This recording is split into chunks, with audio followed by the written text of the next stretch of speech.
This episode of Test Drive is made possible by RateMyEV.com. Since the Ford F-150 Lightning first launched, I've had a chance to drive a number of different models of it, and recently I've talked about how I feel that the Flash is the sweet spot in the Lightning lineup. However, I never actually drove it, so it was really based on paper to come up with my opinion. Now that I've had a chance to drive it, does it still stack up to what I expect? Well, today we're going to be going over just that. Priced at about $87,000 Canadian as tested. Yes, it is a little pricey, but it is about $14,000 less than the Lariat that we drove back in 2024. And it's also quite a bit less than the Platinum that I drove just last week, which was about $115,000 Canadian. So what do you get with this? Well, you have the same power plant, at least. 580 horsepower, 433 kilowatts out of the dual motor setup, which is also good for 775 pound-feet of torque or 1,050 newton meters. You have the same 483 kilometer range as well, but that comes with a little asterisk because this uses a 123 kilowatt usable battery, whereas the Platinum and Lariats use the 131 kilowatt hour usable battery. So the battery is bigger on those, but you have more tech and features, meaning you get ultimately about the same amount of range. And this fits in between the XLT and the Lariat, both in terms of pricing, but configuration and overall trim. So let's take this on the road. I'm going to talk to you why I still feel, especially after driving it, why the Lightning Flash is the sweet spot when it comes to an electric pickup truck. Let's hit the road. Before we start on my opinion on the Ford F-150 Lightning Flash, I want to let you know about our sponsor for today's video, RateMyEV.com.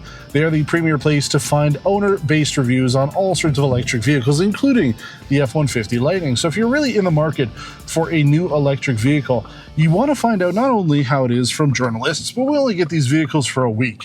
You want to find out how the actual people who have ponied up the cash have found their purchases to be, whether it's this trim or any of them, or any sorts of different electric vehicles.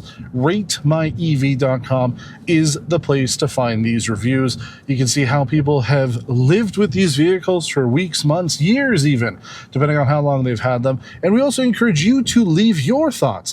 If you are an EV owner, you've got something that you want to share your opinion on, good or bad, whatever it may be, you can rate your EV and let others know what you think, so that if you're in love with it, you can tell people why, or if there's some things that you dislike about it, you can let people know why as well. So check out RateMyEV.com to not only find reviews, but also to place your own. So big thanks to them for sponsoring our episode here on the F-150 Lightning. All right, so we're on the road now in the F-150 Lightning. This is the Flash. This is one of those vehicles that I have been telling you about for quite some time, but I haven't driven it, so it's kind of important for me to do so. But before we get into it, let's talk about the energy efficiency.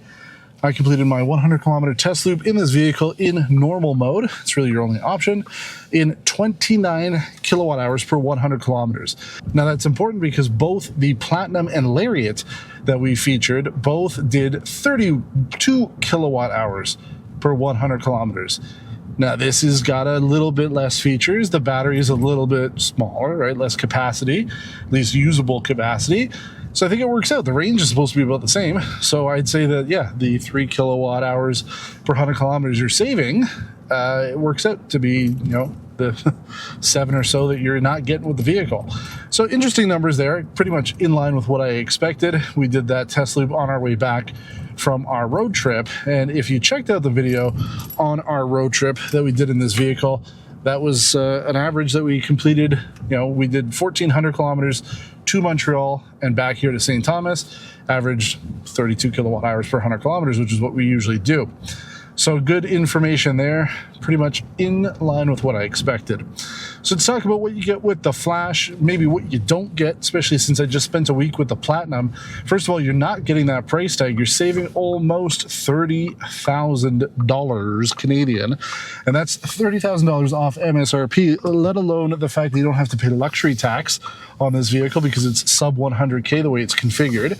So I think you're getting a good price. You're getting good range. You're not sacrificing any range that you would. Now, technically going up to the Lariat, it's supposed to be like 510 kilometers. So you're getting the same range as the Platinum, at least at 483. but it doesn't take nearly as long to charge, right? You're going to save yourself like an extra hour of charging. Feature-wise, that's the big difference. On the exterior, I mean, looks pretty much the same. A couple small things to note, your keyless entry is only on the front doors. The rear doors do not have keyless entry, so you have to unlock them. And then for 2025, you have to add the security code onto the door. We like having that, so it's a nice addition to have. You have to add the spare tire as well for 2025. So they've removed a couple features that I guess Ford says people aren't buying in order to bring the cost down a little bit. So yeah, you can add those things in if you want. But exterior-wise, pretty much everything's there. LED headlights, all the safety tech, blind spot monitoring, all the cameras. We've got 360-degree cameras. We also have the bed cam, so you're not missing out on anything from there. You've got all the safety tech, including Blue Cruise, which is a really good plus to have. I used it on my trip up to Montreal.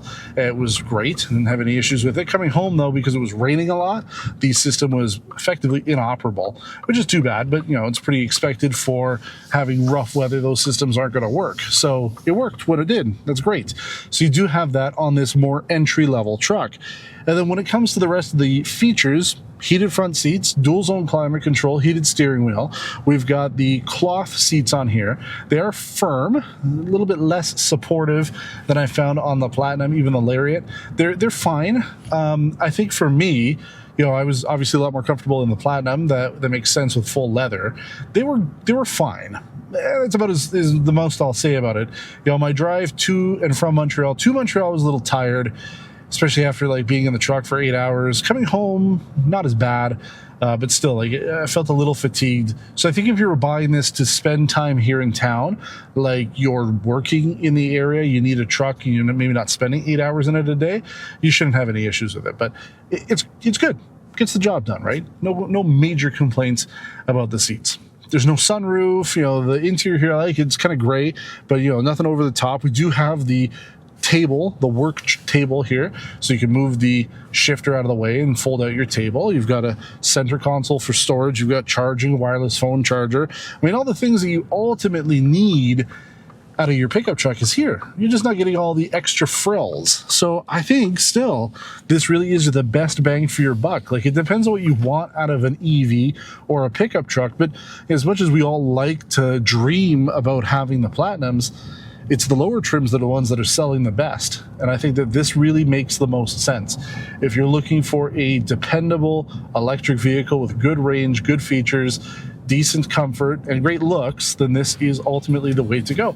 And what's surprising too is, you still have the front trunk. It opens up through the key fob, but the tailgate is still power operated up and down. You just don't have it through the key fob. So you have to push the button on the interior here, or you can push the button on the back. So it's just not remote controlled, but that's it. And then you've got the Ford Pass app, something I haven't used before on a vehicle that wasn't my own. And I was able to set up things like, when I want the vehicle to do software updates. But the other thing you can do is tell it when you want to have the climate going. So I would get it to start up, especially on a warmer day. I'm going to tell it, hey, start it up. It's going to go for 15 minutes. If it's plugged in, that's the best, so that you can pull electricity off the grid and not have to worry about it. But like I said, this was the trim to go for. I still believe it is. I like it quite a bit. This is the one that I would buy. I would probably get it in this configuration. I like it that much. So there you go. 25, like I said, small changes there. You can find out more if you check out the video on the Platinum that we did. You can check that video out. It will be linked at the end of this video. But as always, if you have any questions about this truck or anything else that we're doing here on Test Drive, we will get back to you. So leave a comment below. I will reply to you. If you like the video, give it a thumbs up, subscribe to the channel if you haven't done so already, and you can also check out the other videos that we've done on the F-150 Lightning. It really is my favorite electric pickup truck, and it really is a good truck overall. I'm quite impressed. So thanks for watching, and until next time, take care.